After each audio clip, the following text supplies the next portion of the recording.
ଏ ପୁଅ ଗଲୁ ଚାଲୁ ଯିବା ଦେଖିଆ ସେ ଶଳା ବୁଢ଼ାର ଏମିତି କ'ଣଟା ଉଛୁଳି ପଡ଼ୁଛି। ଗୋଟେ ଶଳା ଭଲ କଷି କାକୁଡ଼ିଟାକୁ ବାହା ହେଇଯାଇଛି।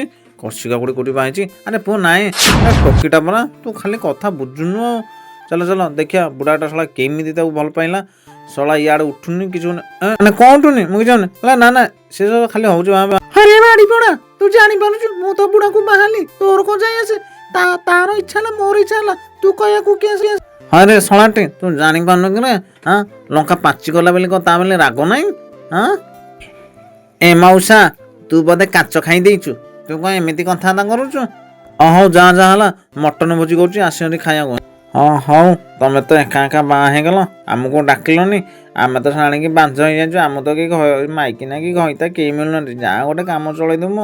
ହଁ ହଉ ହଉ ତମେ ଆସ, ଯାଆ ତ ସେ ପର କଥା ଛାଡ଼ିଦିଅ।